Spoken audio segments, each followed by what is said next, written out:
students, it's Anuradha ma'am here. Welcome to my YouTube channel Make Concept Easy. आज के video lecture में class 11 psychology के chapter 8 thinking को continue करते हुए मैं एक्सप्लेन करूंगी क्रिएटिव थिंकिंग। देखो, अब तक मैं आपको थिंकिंग के 3 प्रोसेस डिटेल में एक्सप्लेन कर चुकी हूँ। 3 एक्टिविटीज, जो पहली है प्रॉब्लम सॉल्विंग, दूसरी है रीजनिंग और तीसरी है डिसीजन मेकिंग। इन तीनों को मैं डिटेल में एक्सप्लेन कर चुकी हूँ। इन तीनों को समझने के लिए आप थिंकिंग की प्लेलिस्ट देख लेना। तीनों ही एक्टिविटीज आपको अच्छे से क्लियर हो जाएंगी। आज के वीडियो लेक्चर में मैं डिस्कस करूंगी क्रिएटिव थिंकिंग क्या होती है। ये बहुत इंपॉर्टेंट है एग्जामिनेशन पॉइंट ऑफ व्यू के लिए, क्योंकि जरूर आपके एग्जाम में क्रिएटिव थिंकिंग में से क्वेश्चन पूछा जाता है। तो आज के वीडियो लेक्चर में मैं आपको बताऊंगी नेचर ऑफ क्रिएटिव थिंकिंग। देखो, आप लोगों को सोच के ये आश्चर्य तो जरूर होता होगा कि कैसे किसी ने बीज बोने, पहिया बनाने या गुफाओं की दीवारों को पेंटिंग से सजाने के बारे में सोचा होगा। ऐसे अनगिनत लोग हैं जिनकी क्रिएटिविटी की वजह से साइंस और टेक्नोलॉजी के फील्ड में प्रोग्रेस हुई है। जिन चीजों से हमें प्लेजर मिलता है, जैसे पेंटिंग, पोएट्री, म्यूजिक, आर्ट, ये जो चीजें हैं ये सारी भी प्रोडक्ट हैं क्रिएटिविटी की। इनसे हमें जॉय और प्लेजर मिलता है। देखो, जो क्रिएटिविटी है ये कभी भी रेस्ट्रिक्टेड नहीं होती है किसी भी पर्टिकुलर फील्ड से। यानी आपको क्रिएटिव होने के लिए जरूरी नहीं है एक साइंटिस्ट बनना, एक आर्टिस्ट बनना। आप डेली एक्टिविटीज में भी क्रिएटिविटी शो कर सकते हैं। तो क्रिएटिव होने के लिए कोई पर्टिकुलर फील्ड रेस्ट्रिक्टेड नहीं है, कोई पर्टिकुलर एरिया रेस्ट्रिक्टेड नहीं है। हर एरिया में आप अपनी क्रिएटिविटी दिखा सकते हैं। क्रिएटिविटी में जरूरी क्या है कि नोवेल्टी होनी चाहिए, यूनिकनेस होनी चाहिए, जो आइडिया है वो कंस्ट्रक्टिव होना चाहिए, रियलिटी से रिलेटेड होना चाहिए। तो अगर आपके अंदर ये सारी कैपेबिलिटीज हैं, चाहे वो फील्ड कोई भी हो, तो आप क्रिएटिव माने जाएंगे। तो क्रिएटिव में आप किस तरह से लिखेंगे, डेफिनेशन क्या होगी क्रिएटिव थिंकिंग की? आपको लिखना है creative thinking involves production of unique, novel and original ideas that did not exist before. Creative thinking क्या है? देखो, क्रिएटिव थिंकिंग में वो आइडियाज आते हैं जो नोवेल होते हैं, जिनके अंदर यूनिकनेस होती है। यूनिकनेस का मतलब होता है डिस्टिंक्टिवनेस, नयापन, न्यूनेस, फ्रेशनेस। ऐसे आइडियाज जो पहले कभी एग्जिस्ट ही नहीं हुए, किसी के माइंड में वो आइडियाज पहले कभी आए ही नहीं, वो होते हैं यूनिक, वो होते हैं नोवेल।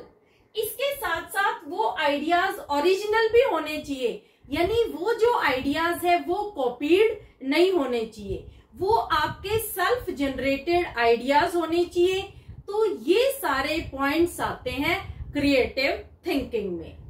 ऐसे आइडियाज जो पहले कभी एग्जिस्ट ही ना हुए हों, जिनके अंदर नोवेल्टी हो, यूनिकनेस हो और ओरिजिनलिटी हो, वो होती है क्रिएटिव थिंकिंग। समझ आया क्रिएटिव थिंकिंग? क्रिएटिव थिंकिंग में वो सारे आइडियाज आते हैं, वो सारी नोवेल्टीज आती हैं, वो सारी यूनिकनेस आती है, वो सारी ओरिजिनलिटी आती है जो कभी एग्जिस्ट ही नहीं हुई पास्ट में। अब देखो, क्रिएटिव थिंकिंग में it has to be reality oriented, appropriate, constructive and socially desirable. अब देखो, जो क्रिएटिव थिंकिंग है उसमें 4 चीजें होनी बहुत जरूरी है। पहली क्या है? जो आइडिया जनरेट हो रहे हैं वो रियलिटी ओरिएंटेड होने चाहिए, यानी वो आइडियाज बिजार नहीं होने चाहिए, अनयूजुअल नहीं होने चाहिए, स्ट्रेंज नहीं होने चाहिए, इमेजिनरी नहीं होने चाहिए, वो रियलिटी ओरिएंटेड होने चाहिए, वो रियल वर्ल्ड से रिलेटेड होने चाहिए। दूसरा पॉइंट आता है एप्रोप्रिएट होने चाहिए, सिचुएशन के अकॉर्डिंग वो आइडियाज होने चाहिए। जैसे देखो, आप कहते हैं कि हम एनवायरनमेंट को इको फ्रेंडली बनाएंगे। तो जब आप एनवायरनमेंट को इको फ्रेंडली बनाएंगे तो उसके लिए आप क्या क्या आइडियाज देंगे? जैसे हमें ज्यादा से ज्यादा पेड़ उगाने चाहिए, हमें प्लास्टिक का यूज अवॉइड करना चाहिए, हमें एयर को पोल्यूट नहीं करना चाहिए, ज्यादा हमें साइकिल का यूज करना चाहिए या पैदल चलना चाहिए, क्योंकि जब हम कार से जाते हैं, व्हीकल से जाते हैं तो स्मोक जनरेट होती है और एनवायरनमेंट पोल्यूटेड होता है। तो जो आइडियाज आप दे रहे हैं इको फ्रेंडली एनवायरनमेंट से, वो आइडियाज अप्रोप्रिएट हैं, यानी सिचुएशन के अकॉर्डिंग आपको आइडियाज जनरेट करने हैं। तीसरा पॉइंट आता है कंस्ट्रक्टिव आइडियाज होने चाहिए, यानी जो आइडियाज आप दे रहे हैं वो डिस्ट्रक्टिव नहीं होने चाहिए, वो कंस्ट्रक्टिव होने चाहिए, यानी वो आइडियाज हेल्पफुल होने चाहिए। उन आइडियाज का मोटिव किसी की मदद करना या सुधार करना होना चाहिए, ना कि विनाश करना। तो आइडियाज डिस्ट्रक्टिव नहीं होने चाहिए, आइडियाज कंस्ट्रक्टिव होने चाहिए। कंस्ट्रक्टिव यानी कुछ बेटरमेंट के लिए आइडियाज होना चाहिए, लोगों की हेल्प के लिए आइडियाज होने चाहिए। तो ये पॉइंट होगा क्रिएटिविटी में। और चौथा पॉइंट होगा सोशली डिजायरेबल, यानी जो यूनिकनेस आप अपने आइडियाज में दे रहे हैं वो आइडियाज सोशली डिजायरेबल होने चाहिए। सोसाइटी उन आइडियाज का रिस्पेक्ट करे, उन आइडियाज को एक्सेप्ट करे। ऐसा नहीं है कि जो आइडियाज आप दे रहे हैं वो सोशली अनडिजायरेबल हो, वो सोसाइटी के बेनिफिट में ना हो, वो सोसाइटी का हार्म करे। तो जो आइडियाज आप दे रहे हैं वो सोशली एक्सेप्टेड होने चाहिए, सोशली डिजायरेबल होने चाहिए। तो ये 4 पॉइंट आप लिखेंगे क्रिएटिव थिंकिंग में। कौन कौन से 4 पॉइंट है? पहला है आइडियाज जो आप दे रहे हैं वो रियलिटी ओरिएंटेड हो, दूसरा सिचुएशन अप्रोप्रिएट हो, तीसरा कंस्ट्रक्टिव इन नेचर हो और चौथा सोशली डिजायरेबल। क्लियर? अब देखो क्रिएटिव थिंकिंग में 2 तरह की चीजें आती हैं, एक है एवरीडे क्रिएटिविटी, दूसरा आता है स्पेशल टैलेंट। देखो जो एवरीडे एक्टिविटी है इसका मतलब क्या हुआ कि आपको क्रिएटिविटी दिखाने के लिए जरूरी नहीं है कि बहुत बड़ा साइंटिस्ट बनना है, बहुत बड़ा आर्टिस्ट बनना है। आप क्रिएटिविटी किसी भी फील्ड में दिखा सकते हैं। आप कुकिंग में क्रिएटिविटी दिखा सकते हैं, टीचिंग में, प्रॉब्लम सॉल्विंग में, गेम प्लेइंग में, क्वेश्चन आस्किंग में, स्टोरी टेलिंग में, कॉन्फ्लिक्ट रिजॉल्विंग में। तो कोई भी ऐसी चीज जो आप क्रिएटिविटी के साथ एक्सप्रेस कर रहे हैं वो होती है एवरीडे एक्टिविटी। हर इंसान के अंदर क्रिएटिविटी होती है, उसको खुद को नहीं पता होता है कि वो कितना क्रिएटिव है, लेकिन हर इंसान में क्रिएटिविटी होती है। कोई कुकिंग के फील्ड में बहुत ज्यादा एक्सपर्ट है, लेफ्ट ओवर फूड से वो एक नया फ्रेश फूड जनरेट करता है। तो ये क्या है? ये भी क्रिएटिविटी है। कोई बहुत अच्छा टीचर है, ऐसे पढ़ाता है जैसे सामने वाले को बुक की रिक्वायरमेंट ही ना हो। कोई बहुत अच्छा स्टोरी टेलर है, कोई बहुत अच्छा प्रॉब्लम सॉल्वर है, प्रॉब्लम को एक डाइवर्सिफाइड मैनर से बहुत इजीली वो अपना लॉजिक अप्लाई करके, अपनी रीजनिंग अप्लाई करके सोल्व कर लेता है। कोई बहुत अच्छा प्लेयर है, वो अपने गेम के फील्ड में अपनी क्रिएटिविटी दिखा रहा है। तो एवरीडे क्रिएटिविटी में वो क्रिएटिविटी होती है जो हम रूटीन एक्टिविटीज में शो करते हैं। जैसे मैंने एग्जांपल लिया है, home maker quickly prepare something new from left over in fridge. देखो आपकी मम्मी क्या करती हैं, वो क्रिएटिविटी दिखाती हैं। शाम को चावल बनाए, चावल बच गए, उनको फ्रिज में रख दिया। सुबह उन्होंने क्या करा कि बचे हुए चावल से आपके लिए इडली बना दी, डोसा बना दिया, कटलेट बना दिया। तो ये क्या है? आपकी मम्मी की क्रिएटिविटी है। क्रिएटिविटी हर इंसान में होती है, एवरीडे एक्टिविटी में हम क्रिएटिविटी शो करते हैं। इसके लिए हमें किसी तरह के स्पेशल टैलेंट की रिक्वायरमेंट नहीं होती। तो समझ आया आपको एवरीडे क्रिएटिविटी क्या होती है? वो क्रिएटिविटी जो हम रूटीन डे में एवरीडे एक्टिविटी में शो करते हैं, एग्जिबिट करते हैं, एक्सप्रेस करते हैं, वो होती है एवरीडे क्रिएटिविटी। दूसरी क्रिएटिविटी आती है स्पेशल टैलेंट क्रिएटिविटी, जिसमें आउटस्टैंडिंग क्रिएटिव अचीवमेंट होता है।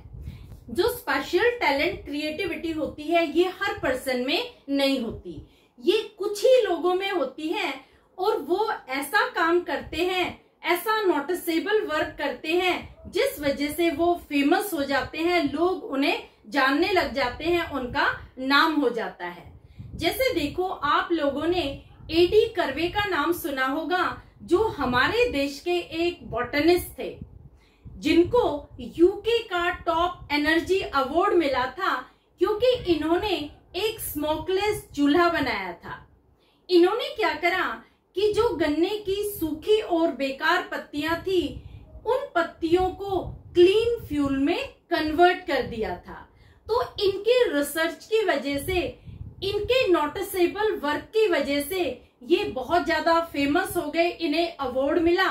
तो ये होता है स्पेशल टैलेंट। स्पेशल टैलेंट में हमें आउटस्टैंडिंग परफॉर्मेंस करना होता है, ऐसा परफॉर्मेंस जो कभी किसी ने किया ही ना हो और जो नोटिसेबल हो, ऐसा काम जिसकी वजह से फ्यूचर में लोगों को बेनिफिट होने वाला हो और ऐसी इन्वेंशन जो आगे आने वाली जनरेशन के लिए हेल्पफुल हो, इसे हम कहते हैं स्पेशल टैलेंट। स्पेशल टैलेंट में वो लोग आते हैं जिनका आउटस्टैंडिंग क्रिएटिव अचीवमेंट्स होता है, वो ऐसा काम करते हैं जो कभी किसी ने किया ही ना हो, ऐसी रिसर्च कंडक्ट करते हैं जिसकी वजह से आने वाली जनरेशन और प्रेजेंट जनरेशन को बहुत ज्यादा बेनिफिट होता है। जैसे जो साइंटिस्ट होते हैं, एस्ट्रोनॉट होते हैं, तो ये लोग ऐसे होते हैं कि ये नोटिसेबल वर्क करते हैं, रिसर्च कंडक्ट करते हैं और ये बहुत ज्यादा फेमस हो जाते हैं क्योंकि इनके अंदर स्पेशल टैलेंट होता है। ये जो स्पेशल टैलेंट क्रिएटिविटी है ये हर पर्सन में नहीं होती। क्लियर? तो दोनों तरह की क्रिएटिविटी आपको समझ में आ गई। एक तो होती है एवरीडे क्रिएटिविटी जो हर इंसान में होती है, आप में भी वो क्रिएटिविटी है। दूसरी होती है स्पेशल टैलेंट क्रिएटिविटी जो कुछ ही लोगों में होती है, जिनके आउटस्टैंडिंग अचीवमेंट्स होते हैं। क्लियर? अब देखो, एक नाम है ब्रूनर का। ब्रूनर ने एक वर्ड दिया है इफेक्टिव सरप्राइज क्रिएटिव थिंकिंग को एक्सप्लेन करने के लिए। इफेक्टिव सरप्राइज क्या होता है? If the idea is unusual, original and unheard before which is most useful, उसे हम कहेंगे क्रिएटिव थिंकिंग। देखो, ब्रूनर ने क्रिएटिव थिंकिंग के लिए इफेक्टिव सरप्राइज वर्ड यूज किया है। इफेक्टिव का मतलब क्या हुआ कि ऐसा आइडिया जो प्रॉब्लम को सोल्व करने में इफेक्टिव हो, यानी ऐसा आइडिया जिससे लोगों की प्रॉब्लम सोल्व होने में हेल्प हो। जैसे देखो, फोन बनाने का आइडिया, स्कूटर बनाने का आइडिया, कार बनाने का आइडिया, रेफ्रिजरेटर बनाने का आइडिया, वॉशिंग मशीन बनाने का आइडिया, ये जो सारे आइडियाज हैं ये सारे इफेक्टिव सरप्राइज आइडिया है क्योंकि इन आइडियाज की वजह से लोगों की हेल्प हुई है। तो ऐसे ideas, if the idea is unusual, इन्होंने क्या कहा? ऐसा आइडिया जो बिल्कुल अनयूजुअल है, यानी वो बिल्कुल यूनिक है, नॉवल है। दूसरा, उस आइडिया में ओरिजिनलिटी है, वो कहीं से कॉपीड आइडिया नहीं है, वो आइडिया सेल्फ जनरेटेड है। तीसरा, unheard before which is most useful, और वो आइडिया मोस्ट यूजफुल है, यानी लोगों की प्रॉब्लम को रिजोल्व करने के लिए वो आइडिया मोस्ट यूजफुल है। इसे हम कहते हैं इफेक्टिव सरप्राइज। तो इफेक्टिव सरप्राइज आप ध्यान रखना, क्योंकि ये 1 मार्कर में कई बार पूछा जाता है कि इफेक्टिव सरप्राइज क्या होता है। इफेक्टिव सरप्राइज ये ऐसा आइडिया होता है जो अनयूजुअल होता है, ओरिजिनल होता है, अनहर्ड बिफोर होता है और लोगों की प्रॉब्लम सोल्व करने के लिए ये मोस्ट इफेक्टिव होता है। इस वजह से इसे इफेक्टिव सरप्राइज कहते हैं। समझ आ गया? अब देखो, जो जेपी गिलफर्ड है, इन्होंने क्रिएटिव थिंकिंग की 2 टाइप बताई है। पहली है कन्वर्जेंट और दूसरी है डाइवर्जेंट। दोनों ही टाइप बहुत इंपॉर्टेंट है। दोनों टाइप में कई बार डिस्टिंक्शन पूछा जाता है, कई बार 2 मार्कर क्वेश्चन भी पूछा जाता है। तो दोनों ही टाइप में आपको डिटेल में बता रही हूँ। पहले मैं आपको बता रही हूँ कन्वर्जेंट थिंकिंग क्या होती है। Thinking that have only one correct solution is known as convergent thinking। ऐसी थिंकिंग जिसका सिर्फ एक ही करेक्ट सॉल्यूशन हो, उसे हम कहते हैं कन्वर्जेंट थिंकिंग। मैथ के जब भी आप कोई सम सोल्व करते हैं तो वो हमेशा कन्वर्जेंट थिंकिंग के होते हैं, क्योंकि वो क्लोज एंडेड होते हैं।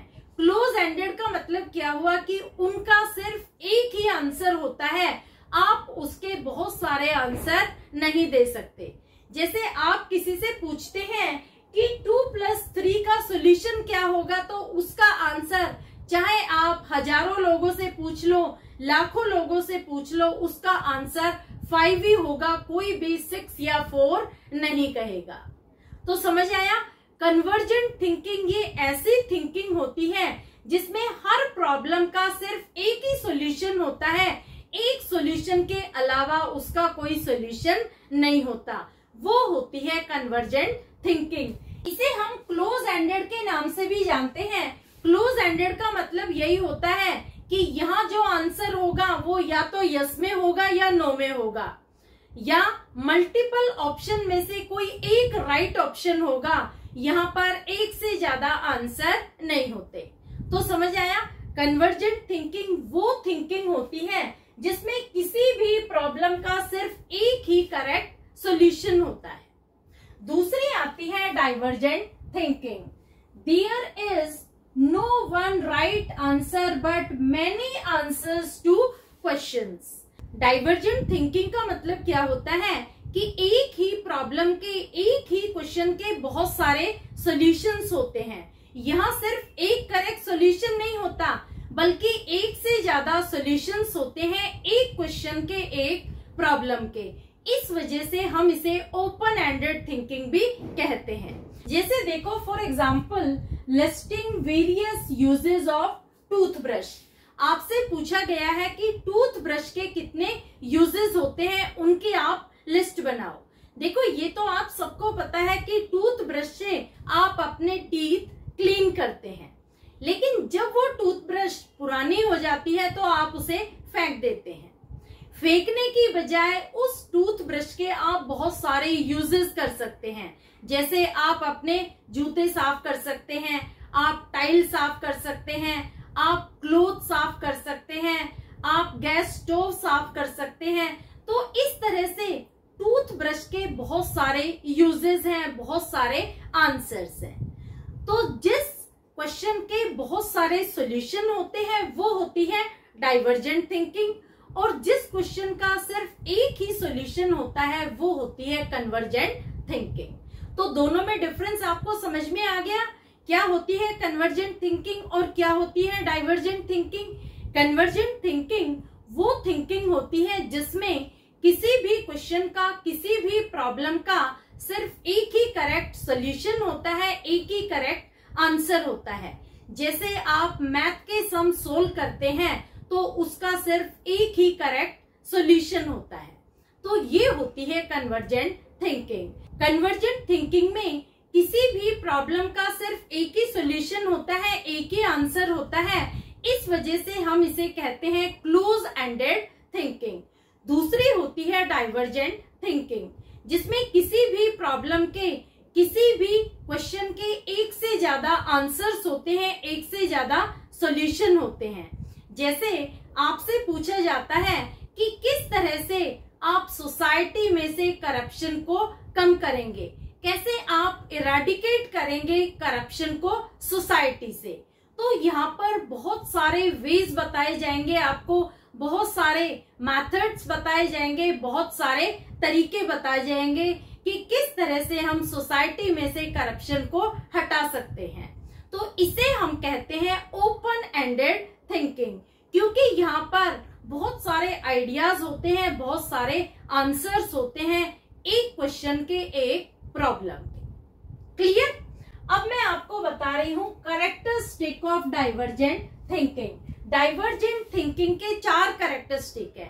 ये चारों कैरेक्टरिस्टिक बहुत इंपॉर्टेंट है। कई बार 3 मार्कर में ये कैरेक्टरिस्टिक पूछे जाते हैं। कौन कौन से 4 कैरेक्टरिस्टिक है? पहला है फ्लुएंसी, दूसरा है फ्लेक्सिबिलिटी, तीसरा है ओरिजिनलिटी और चौथा है इलेबोरेशन। तो पहले मैं आपको बता रही हूं फ्लुएंसी क्या होता है। फ्लुएंसी का मतलब होता है ability to produce many ideas to a problem, for example paper cup users. Fluency का मतलब होता है ability to produce many ideas to a problem. आप किसी भी प्रॉब्लम को सोल्व करने के लिए कितने आइडियाज प्रोड्यूस कर सकते हैं, कितनी आपके अंदर एबिलिटी है आइडियाज प्रोड्यूस करने की। जैसे देखो, किसी ने आपसे पूछा कि पेपर कप के कितने यूजेस हो सकते हैं, तो आपने इमीडिएटली आंसर किया कि पेपर कप में हम चाय पी सकते हैं, कॉफी पी सकते हैं, कोल्ड ड्रिंक पी सकते हैं, पानी पी सकते हैं, दूध पी सकते हैं। तो ये क्या है? यहाँ पर आपने आइडियाज इंस्टेंटली जनरेट किए, प्रोड्यूस किए। तो यहाँ पर आपकी जो थिंकिंग है वो फ्लुएंट है। तो फ्लुएंसी में क्या होता है कि आप कितनी जल्दी आइडियाज जनरेट करते हैं। जितनी जल्दी आप आइडियाज जनरेट करेंगे किसी भी प्रॉब्लम को रिजोल्व करने के लिए, तो उसके अकॉर्डिंग आपकी फ्लुएंसी जज की जाएगी। दूसरा आता है flexibility, thinking of variety of uses, for example drawing a circle by paper cup। अब देखो, फ्लेक्सिबिलिटी में क्या होता है कि आप अपने आइडियाज में फ्लेक्सिबिलिटी डाल देते हैं, यानी वैरायटी जनरेट कर देते हैं। किसी भी प्रॉब्लम को रिजोल्व करने के लिए आप और आइडियाज और ज्यादा फ्लेक्सिबिलिटी उसमें ऐड कर देते हैं। जैसे देखो, जब आपसे पूछा गया कि पेपर कप के क्या क्या यूजेस हैं, तो आपने पेपर कप में और भी ज्यादा यूजेस ऐड कर दिए। जैसे आपने कहा कि पेपर कप को हम एक कंटेनर की तरह से भी यूज कर सकते हैं, जैसे उसमें ड्राई चीजें, सॉलिड चीजें भी हम रख सकते हैं। दूसरा, पेपर कप से हम सर्कल भी ड्रॉ कर सकते हैं। आपने क्या किया? आपने यहाँ वैरायटी इंट्रोड्यूस कर दी। पेपर कप के नॉर्मल यूजेस के अलावा एक्स्ट्रा यूजेस भी आपने ऐड कर दिए। तो ये होती है फ्लेक्सिबिलिटी।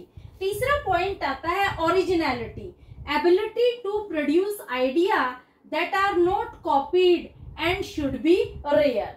देखो, ओरिजिनलिटी में क्या होता है कि जो आइडियाज आप दे रहे हैं वो ओरिजिनल होने चाहिए, सेल्फ जनरेटेड होने चाहिए। ऐसा नहीं कि वो आइडियाज आपने कहीं से कॉपी कर लिए हो।